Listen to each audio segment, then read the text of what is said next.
It's very rare. Extremely rare. And we grew it as a community to people with high risk. We're blocking. Okay, so what ideally happens, you notice we have done something down there, and we have put some in the morning, in the evening, or when you are visiting. So we must also teach you how to make it.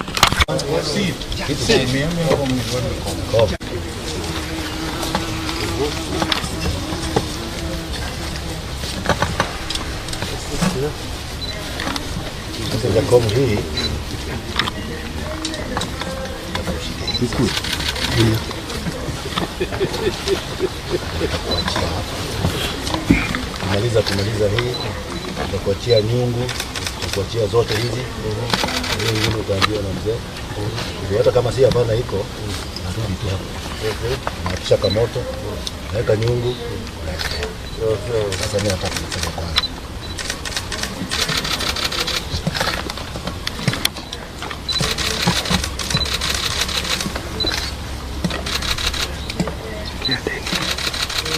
And then he will add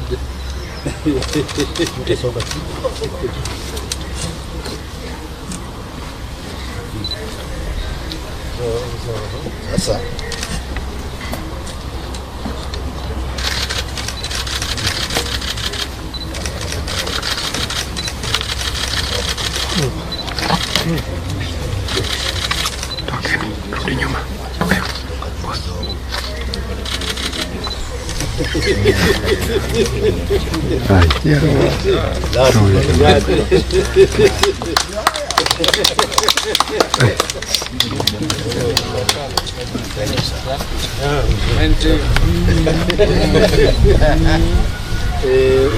you need the herbs. Yes. Kupiga ama kuitwanga. Sasa tutaweka kile ambacho ni cha muhimu. Herbs ambazo ni healing herbs. Na ndio sasa tunataka kuweka tu kiasi kidogo tu.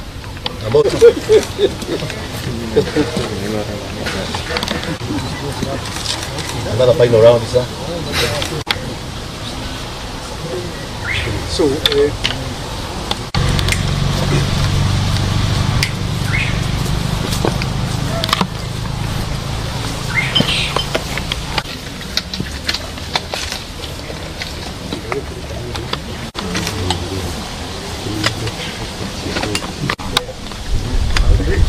they fall down, then you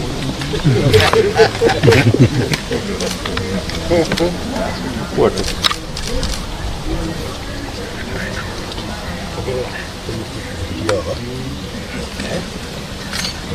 Thank you for the instructions.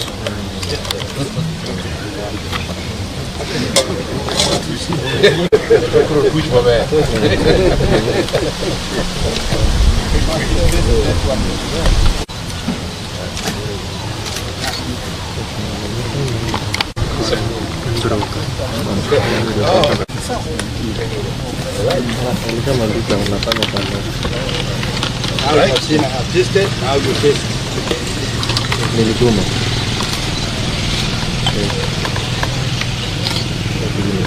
You get a book.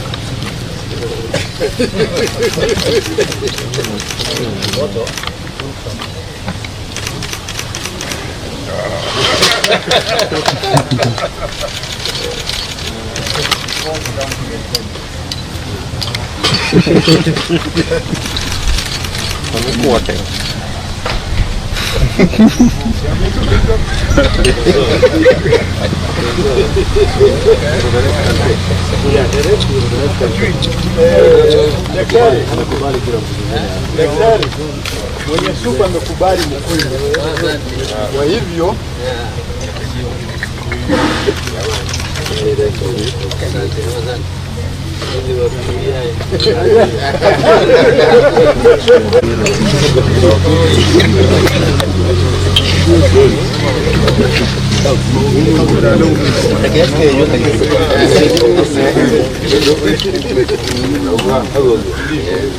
Dice come voglio che non ha la chiama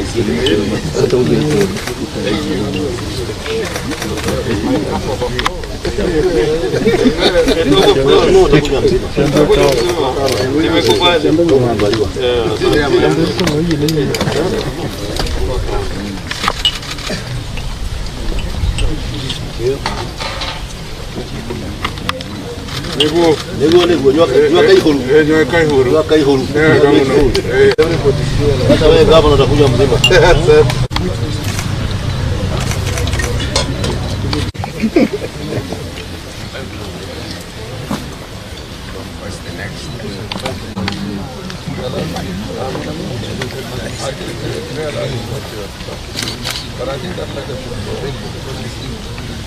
as you take your soup.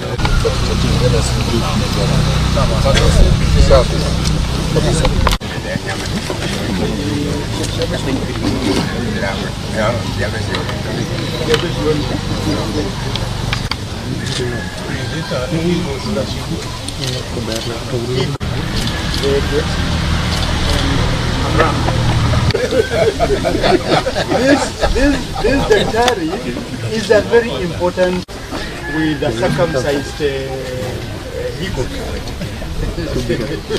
Or is it castrated? Like you saw the doctor later when you were visited by our friends. But it may not be very good for you.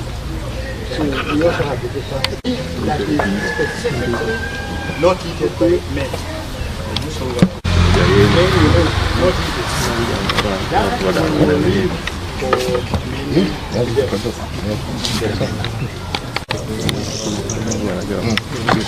we have told her. So if it goes missing,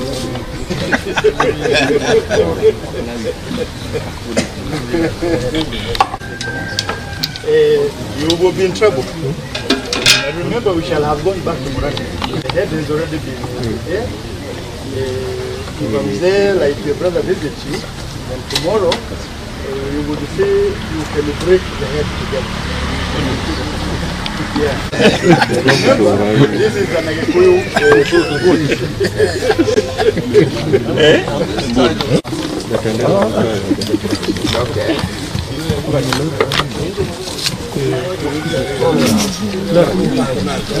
Nani?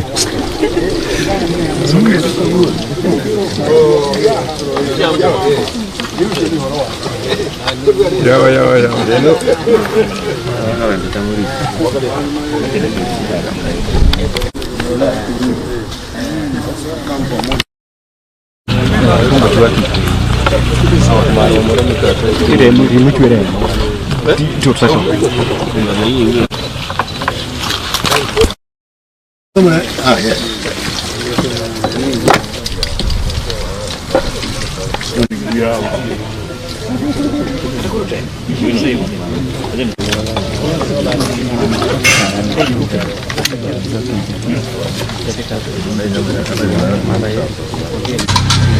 Kama una pesa ya kumata uko na mahali utao hapa unataka nini?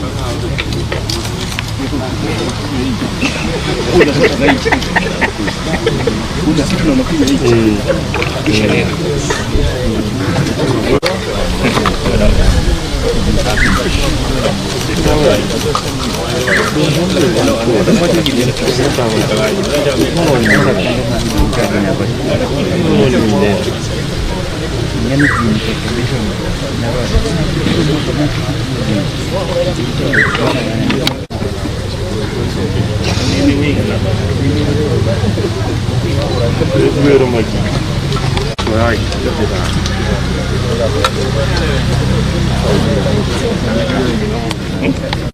Umecheza kwa sasa ukianguka chini na chakula ya wazee.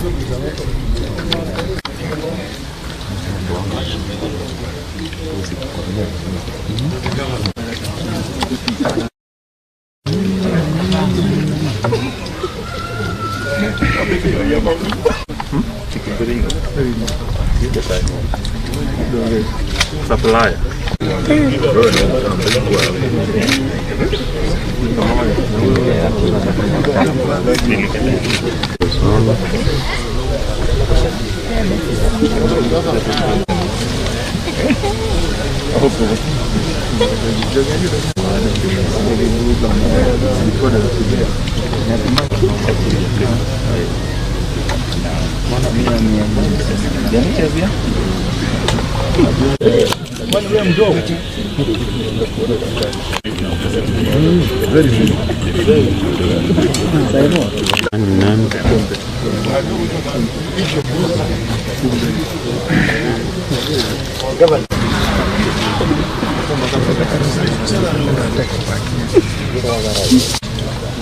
Hii sasa utakula hii.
Kwani daktari wanajua Kikuyu?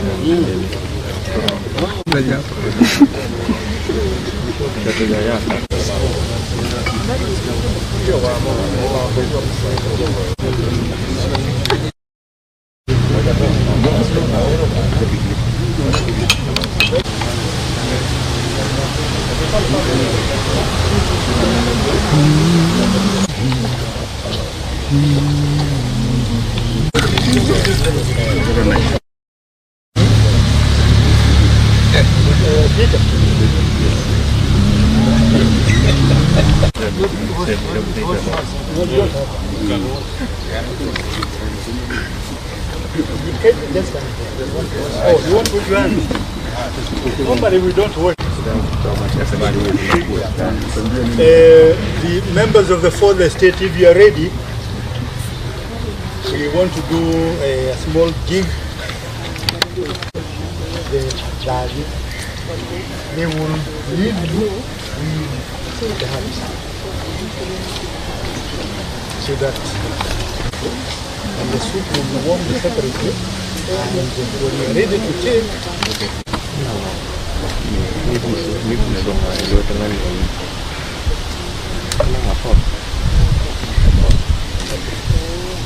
these are ground herbs. Just a spoon. Just a spoon.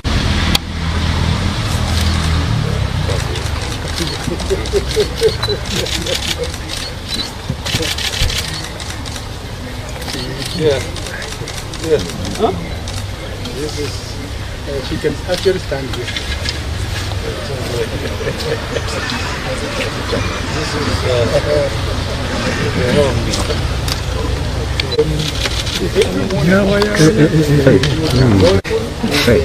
is, herbs. When you warm the soup, you put the herbs into the soup. Incidentally, whatever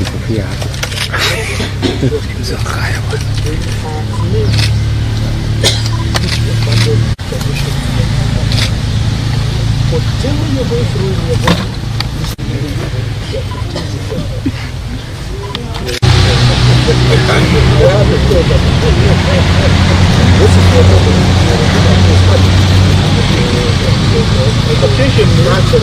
occasionally you can add.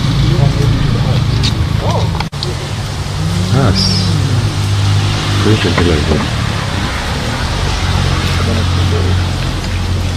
The mama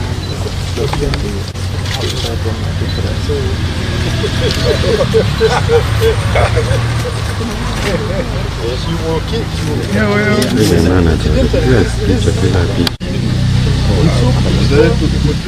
And of course, a lot of it is active.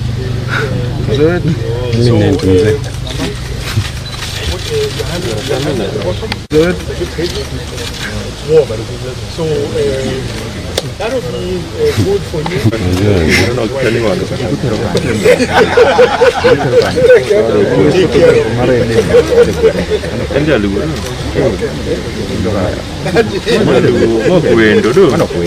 Now, every time there was the Kikuyu was there,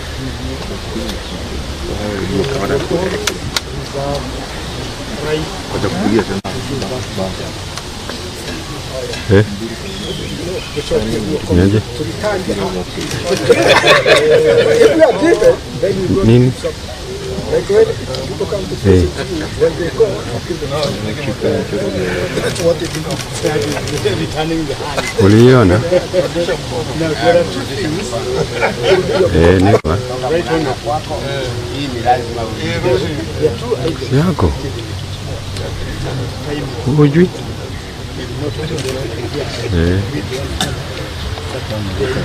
Haya.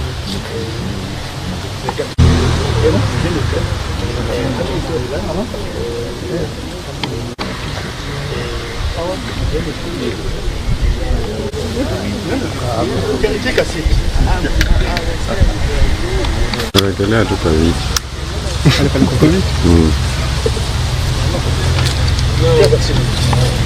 Today from Muranga. These are Muranga elders led by my old friend Joe Kibe. And you can see also one of our very old friends here, SK Macharia of the Royal Media. They've come on behalf of a bigger group, some of whom were not able to make it here for different reasons. But the reason why they asked to come and see me was basically to visit me after my operations recently. They are concerned about my health, and they're saying that it's traditional among the Kikuyu that when somebody has gone through this, he is given some kind of medication, which is traditional. So they brought me a traditional medication. They came here with a fairly large, big he-goat and a dopa, which they slaughtered here. They also came with some herbs around which they have cooked here, and they've prepared the soup that you saw us partake of here. And then they also roasted that meat, which you have all eaten together. I want to say that I feel now much better after this concoction that they brought here. The traditional medicine seems to work much faster than these other manufactured medicines. I'm sure it is also an antidote against COVID. But so you're welcome here. Also my family, my brother, my wife, and my other friends are all here, my relatives. So we really want to welcome them here. We have a historical relationship and friendship with that part of the world where they come from. As you know, these people are from Murang'a, and they say that Murang'a is the cradle of the Kikuyu. But then the part of the bigger Kikuyu community with whom we share a lot in common in terms of struggle for independence and also struggle for democratization of our country. They all are aware of what we've been through. Joe Kibe here has been very much involved in these matters. We were used to be with him and Charles Rubia and late Kenneth Matiba. Some people may not now remember. I know that a number of these people, including the paparazzis who are here, were not there at that time. When in 1990, we say that Kenyans are ready for multi-party democracy. And there are those who are saying that the country was not cohesive enough to be multi-party, that it would take another 100 years before Kenya was ready for multipartyism. And the other people are saying this is the year for multipartyism. And then we said, if you are saying Kenya is not ready, we want to go to Kamkunji to ask Kenyans if they are ready or not. And we mentioned the date of 7th of July, 1960. So 1990. And that was myself there with Rubia and Matiba. And as we were organizing to go to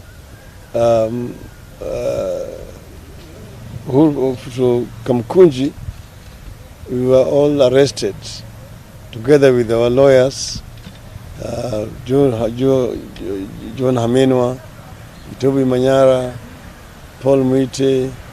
Quite a number were arrested at that time. This is actually what caused Matiba's problem, and also Charles Rubia. Rubia suffered in detention, and when he was released, he lost almost his vocal cords. Then Matiba himself had a stroke in prison, and that completely destroyed his life throughout. So what I'm trying to say is that the struggle for democratization, which many people take for granted, was not easy. But many Kenyans united together, and that is what then created the movement, which then ended up in repeal of Section 2A and allowing for formation of other political parties. People usually tend to mix issues here. There is 7th of July, 1990. Then there is October, which date was that? I think it's 16th of October, 1991. That was a second movement after the original Sabasaba. So people usually mix those two events. But they are both very critical events and landmarks in the struggle for democratization of our country. And people paid very heavily for this. So, but again, the people of Murang'a also, as you know, are many in Nairobi. They do business in Nairobi. The first African mayor of the city of Nairobi was Charles Rubia, the first African to take over from Mzungu, from Murang'a. Then there are very many others, people like Kirima, came from Murang'a, quite a number.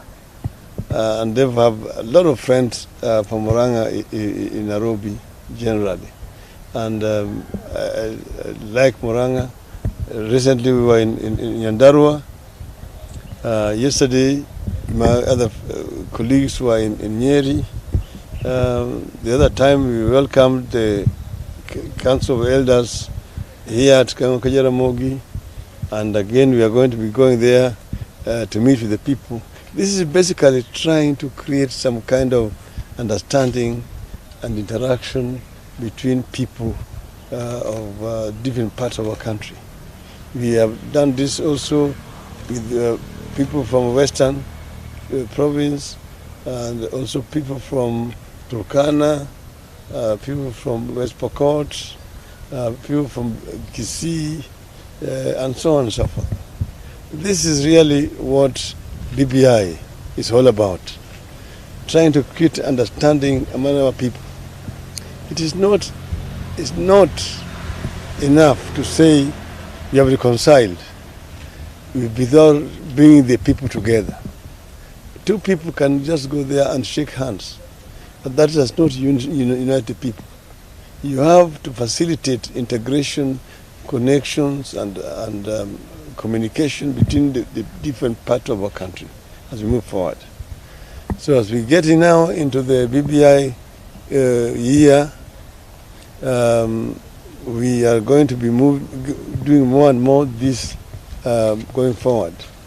And we hope that Kenyans are going to embrace the spirit of BBI. There's a letter and the spirit of BBI.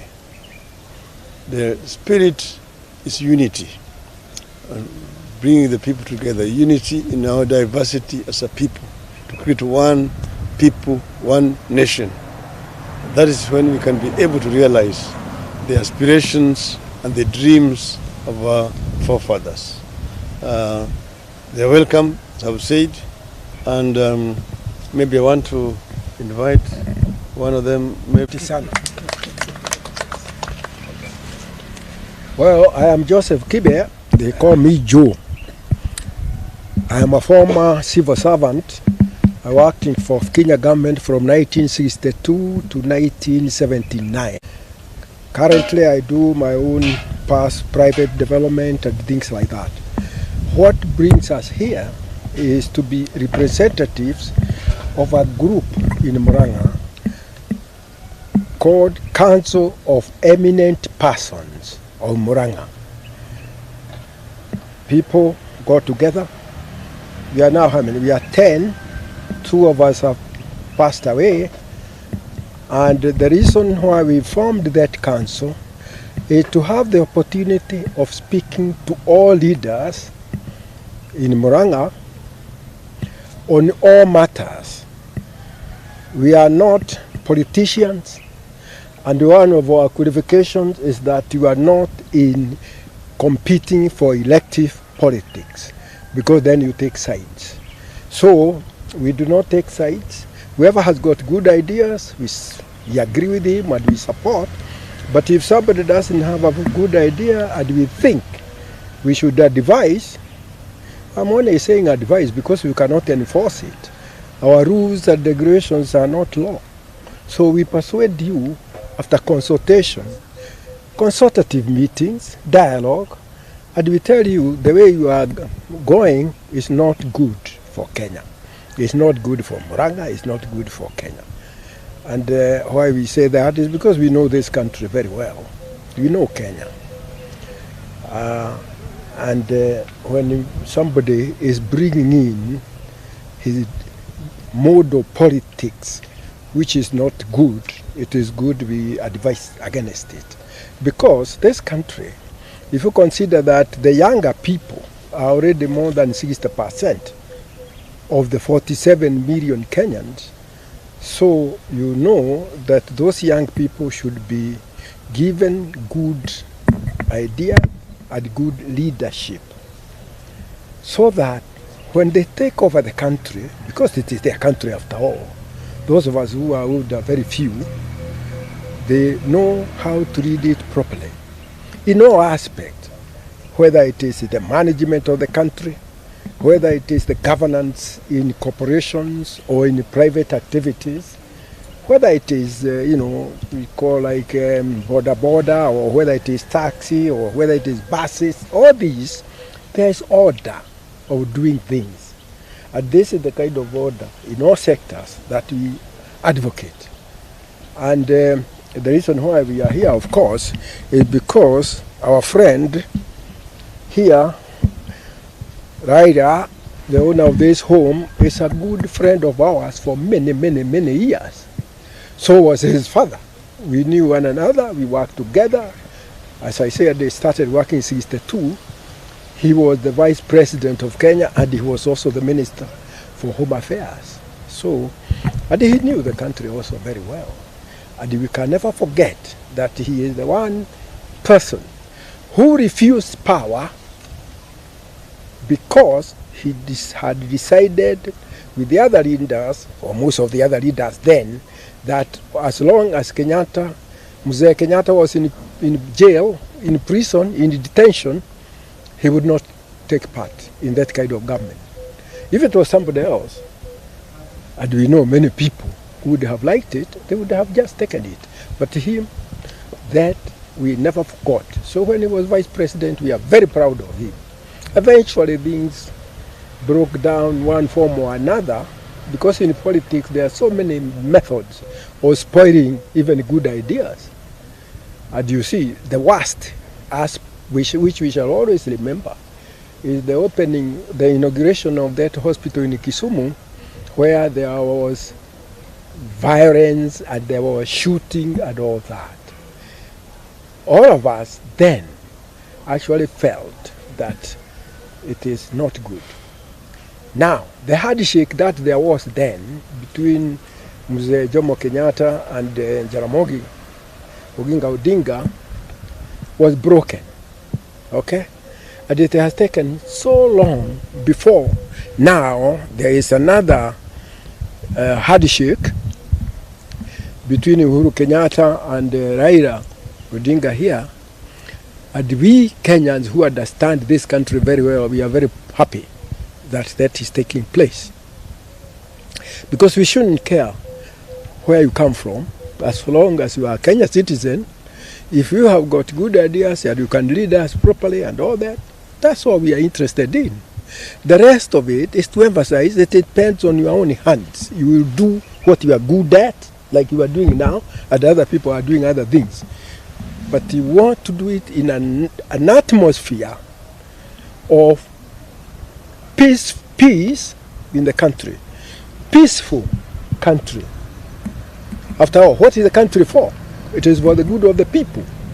If the people are not happy, it cannot be good management of a country.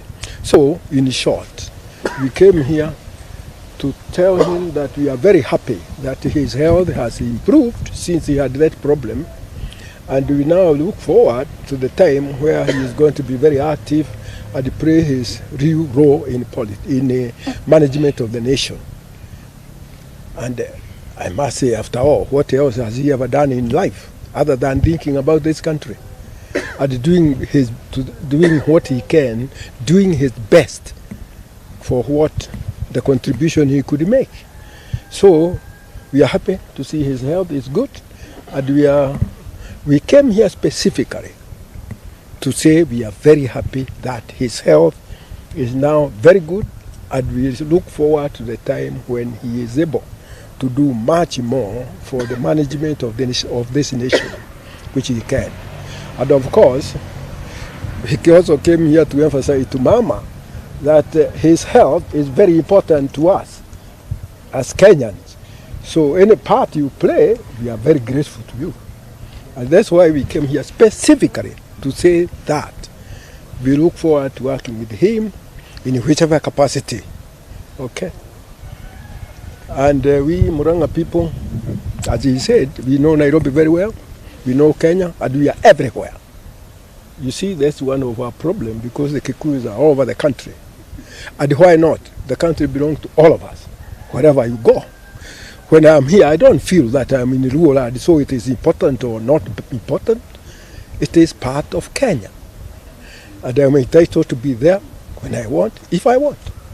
Anyway, ladies and gentlemen, because of my old age, I can talk a lot for Kenya, because I love this nation, and I would like to see it progress well. Thank you very much.